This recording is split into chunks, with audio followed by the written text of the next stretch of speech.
আমার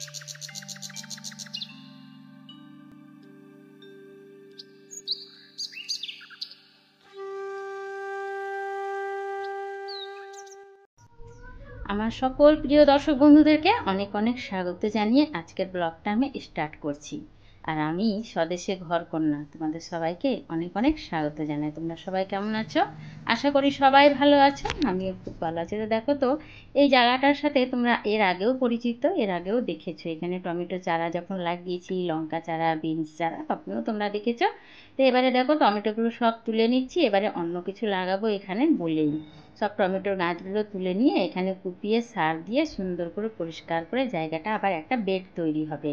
তোমাদেরও ছোট ছোট যদি জায়গা থাকে, এর থেকেও কম জায়গা থাকে, তোমরা সুন্দর করে আগাছা বেছে নিয়ে একটুখানি কোদাল দিয়ে ভালো করে, মানে যেমন একটা বেড তৈরি করে সেভাবে করে নিয়ে একটু সার দিলে, গোবর সার বা আমরা যে নিত্য পুজো করি বা আমাদের যে সবজি পচাগুলো এক জায়গায় খাল করে নিয়ে সেখানে হয়তো ফেললে নিত্যদিনের আবর্জনাগুলো, তারপরে যখন সেটা পচে যাবে তখন সেটাকে এই যে কুপানো বেড তৈরি হয়েছে এর সাথে দিয়ে সুন্দর করে ফুটিয়ে নিলেই আর কোনো সার কিনতে হয় না, সুন্দর করে সার হয়ে যাবে। এখানে দেখো, তোমরা তো সবাই এমনি চারা তৈরি কিনে লাগাও, কিন্তু এখানে এটা কলম করা চারা। এই কলম করা চারা নিলে কিসের চারা বলো তো? লঙ্কার চারা। একটা আছে বিলের লঙ্কা, একটা আছে বোম্বাই লঙ্কা, খুবই ঝাল হবে লঙ্কাটা। তো এই কলম করা চারাটা নিয়ে এসেছি কিনে, এবারে এক এক করে সুন্দর করে 1 ফুট করে গ্যাপ দিয়ে দিয়ে বসিয়ে দেবো। কারণ 1 ফুট গ্যাপ না দিলে এই গাছটা ছোটোতেই দেখছো কত ঝাঁক হয়েছে। এরপরে কিন্তু যখন বড় হবে এরা, মানে মানুষ হবে, তখন কিন্তু অনেকটাই ঝাঁক হয়ে যাবে। আর এই গাছ কিন্তু খুব অল্প সময়ে তাড়াতাড়ি বড় হয়ে অনেক ফল দেবে। তো তোমরা এইভাবে যদি কলম করা চারা কিনে লাগাও সুন্দর করে, তাহলে দেখবে খুব অল্প সময়ে টবেও লাগাতে পারো, অল্প সময়েই সুন্দর একটু ফল পাবে।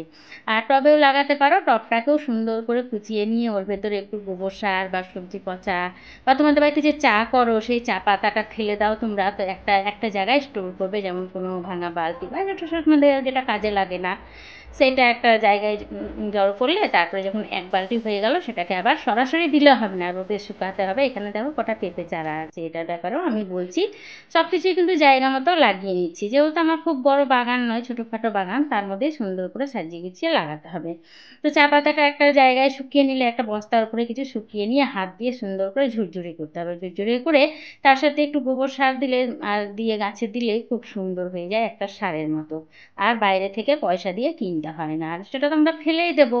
তো সেটা যদি আমাদের কাজে লাগে তো কত ভালো হয় না? তো দেখো এখানে নিয়ে এসছে কিছু কলম করা পেঁপে চারা। এই পেঁপে চারাগুলো যখন বড় হবে খুব তাড়াতাড়ি এক গাছ করে ফল দেবে, সেটাও তোমাদের সাথে আমি শেয়ার করবো। আর সেই ব্লগগুলো দেখার জন্য অবশ্যই আমার পাশে থাকতে হবে আর আমার চ্যানেলটিকে সাবস্ক্রাইব করতে হবে। না হলে তো তোমরা এত সুন্দর সুন্দর ছোট্ট ছোট্ট বেবি নিয়ে এসে বড় মানুষ করা তোমরা দেখতেও পাবে না, আর কীভাবে ফল। যারা গাছ ভালোবাসে তারা অবশ্যই আমার ভিডিওটি দেখবে আর আমার পাশে থাকবে। আর হ্যাঁ বন্ধুরা, দেখো আমি কিন্তু গাছ খুব ভালোবাসি, আর পৃথিবীতে এমন কেউ নেই যে গাছ ভালোবাসে না। গাছ প্রায় লোকই ভালোবাসে, কিন্তু হ্যাঁ ভাবে যে প্রচুর খাটাখাটনি করতে হবে বা কিছু, তার জন্য এগিয়ে যায় না। কিন্তু সত্যিই বলছি, এমন কিচ্ছু খাটাখাটি করতে হয় না। তোমরা একটি বড় টবেও এই পেঁপে গাছটি লাগাতে পারো। এটা হলো আমার মৌসম্বি গাছ, দেখো ফুল ধরেছে। এরপরে কি সুন্দর বড় বড় মৌসম্বি হবে সেটাও তোমাদের সাথে শেয়ার করব। আর এদিকে দেখো প্রত্যেকটা পেঁপে গাছই এগুলো 3 ফুট করে ছেড়ে ছেড়ে লাগিয়েছি, কারণ এটা তো উপরে অনেকটাই ঝাঁক হবে। তাই 3 ফুট করে ছেড়ে ছেড়ে আমার রান্নাঘরের সামনেই কিছু দিয়েছি আর কিছুটা সাইডে দিয়েছি। এরপরে দেখো তোমাদেরকে আলাপ করাবো আমি, এর আগেও তোমরা পরিচিত, এটা হলো 12 মাসি দেশি কাঁঠাল গাছ। এতে দেখো ছোট্ট কত গাছটা, সাইজে খুব ছোট, কিন্তু অতি ছোটতেই কি সুন্দর ফল দিয়েছে। এক গাছ কিন্তু কাঁঠাল ধরেছে, সবটা না হলেও 2-1টা ঝরে গেলেও অনেকটাই থাকবে, সেটাও তোমরা দেখতে পাবে। এই ধরনের 12 মাসি কাঁঠাল গাছ তোমরা যে কোনো নার্সারিতে পেয়ে যাবে, সেখান থেকে সংগ্রহ করে এনে তোমরা বড় পাতনা থাকে যে সিমেন্টের পাতনা বা বড় সিমেন্টের টব বা এমনি মাটির টব, সেখানেও লাগাতে পারো। এটা আমার পুরনো মানে ঠাকুমার হাতেদের বা শাশুড়ি মায়ের হাতেদের লিচু গাছ।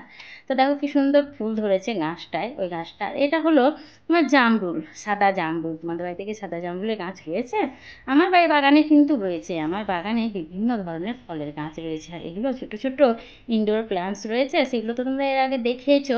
তো এই ছিল আজকে আমার গাছ নিয়ে পরিচর্যা করার একটি ছোট্ট ভিডিও। ভালো লাগলে দিদি ভাইয়ের পাশে থেকো। আর সবাইকে অসংখ্য ধন্যবাদ জানিয়ে আজকের ভিডিওটা শেষ করছি। সবাই ভালো থেকো, সুস্থ থেকো।